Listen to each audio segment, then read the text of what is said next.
Hi dear Focateers, welcome to Top Shelf. We're today with talented singer Keni Stevens from the Blue Moods album. Yeah, so hope we'll enjoy our ex-adventure for Boogie 80.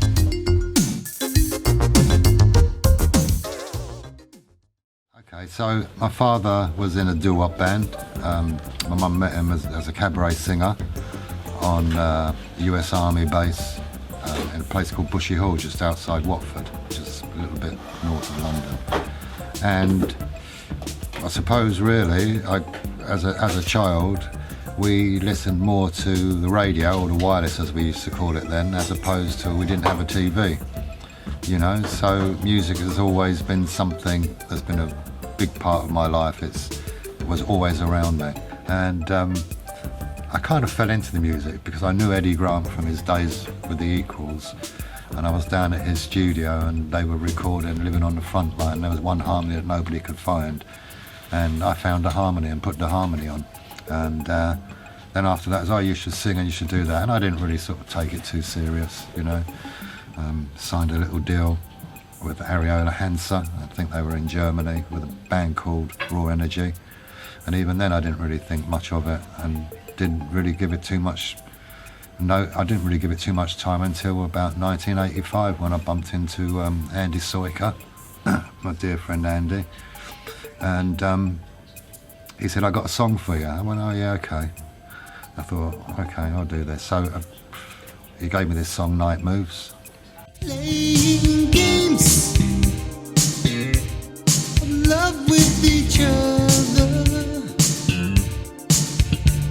sharing secret pleasure. I rewrote the whole song about 3 or 4 times. I said, what if we do it like this way? No, do it that way. Okay. So I go back, what about this side? No, do it that way. And I never liked it, never liked Night Moves. It didn't seem to move all that. And I remember I was down in South Wales the first time I heard it on radio and on the Robbie Vincent show. And from Night Moves, it kind of sort of grew from there.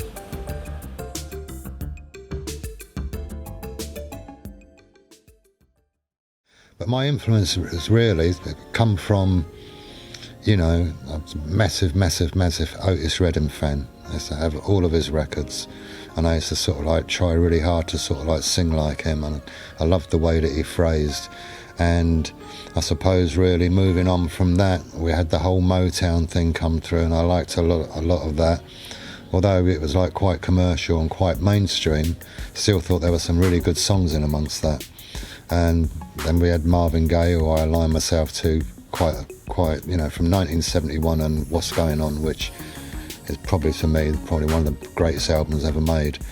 Biggest inspiration will be songwriters, producers, so to speak, would be Hal David and Burt Bacharach, and vocally Marvin Gaye all the way. And if you want a really good experience of Marvin Gaye, spend an evening in the studio with Cole McIntosh from Loose Ends, because he's an absolutely phenomenal artist.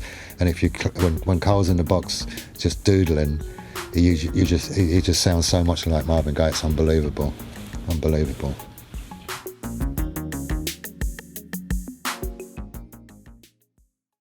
Okay, well, Andy used to have a shop in Craven Park Road in Harlesden called All Ears Music. And that's where I first met Andy. I would have been 19 at the time, and Andy was part of the record label that signed Raw Energy.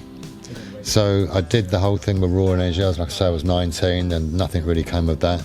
And then it was some years later, maybe 10, 12 years later, Andy was recording at the Madhouse Studios in Luton, where I was living.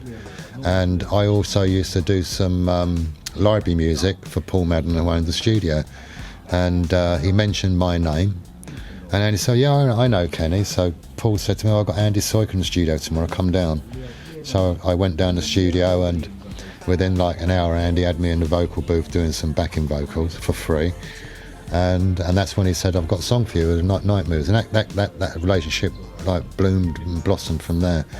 But during that time we had, I mean, I often say, because I didn't earn any money out of that record, but I was never unduly, bitter about it, because I know that the money that was generated from Blue Moods album, it gave an opportunity to people like Rosalind Joyce, Marcia Johnson, Astra, who we spoke about, and Sahara, which is like Pete Hines as well. That was Pete Hines' project. So that was pretty cool. And even when I left Jam Today Records and signed with Debut, Andy remained, up until his passing, one of my truest friends. I used to love Andy, and I think he ever got the recognition that he deserved as being a front runner for UK black music. He had Level 42, the early tapes, was a very, very important record. Of course, Atmosphere, Dancing in Outer Space was like massive. I spoke to Lester Batchelor, the bass player, a few months ago actually. He was hoping to get something back together with Atmosphere. But they were like really good times. We did pretty much all the recording in Luton at the Madhouse studio down there. I know you asked me about Rosalind Joyce quite a few times, and Rosalind was a very sweet girl, very, very homely girl. She was anything but an artist, She was sort of like, she used to come into the studio, and she used to bring her slippers with her. She used to like roll her tights or her stockings down to her ankles like my grandmother did, and in between takes she'd just be sitting there knitting, and then she'd get up and sort of like do all these crazy vocals, It started off as Elite Records.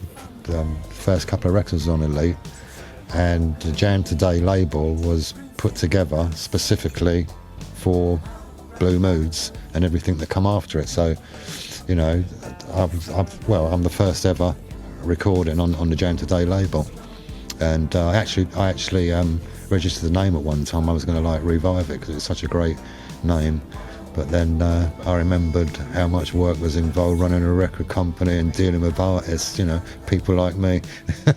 I used to phone Andy up in the morning. Andy, where are you? Oh, I'm just off with Dick Miller, his partner. He said, where are you going? We're going to play squash. What do you mean you're going to play squash? You should be selling my records. Going playing squash, mate, get out there and sell some records. So it was like real fun times. I miss Andy terribly. And it will be February the 12th, will be 16 years since Andy passed, and I know that his partner Dick Miller, who I'm still in touch with, plans to have a little thing on the radio to celebrate his life and his legacy indeed, and I will always maintain that Andy Soika was he was the founding father of UK independent black music, period, and very, very innovative guy. Very innovative guy.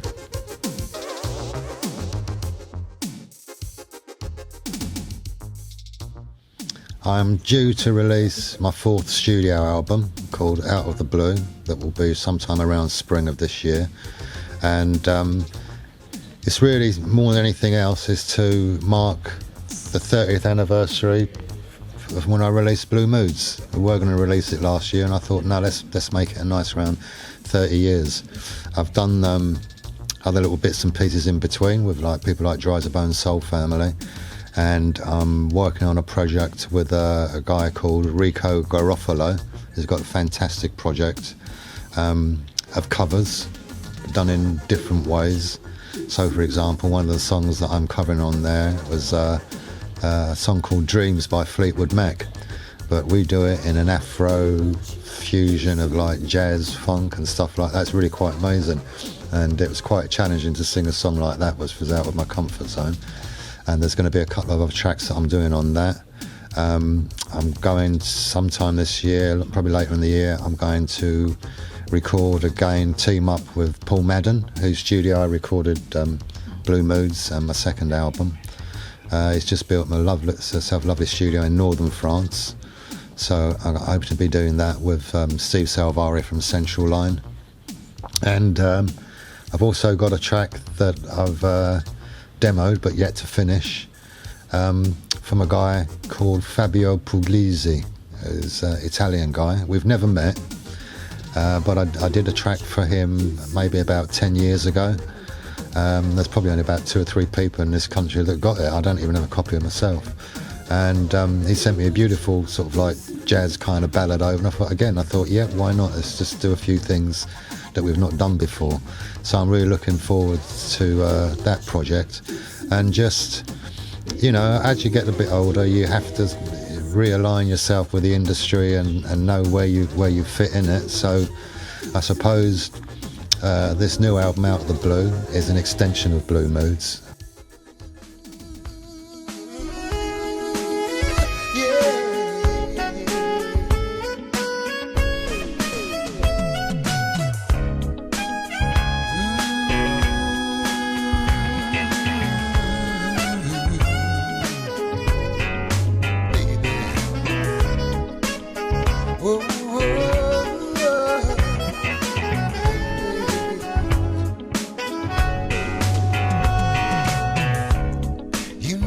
Close your eyes when I kiss you anymore. I hope you realize.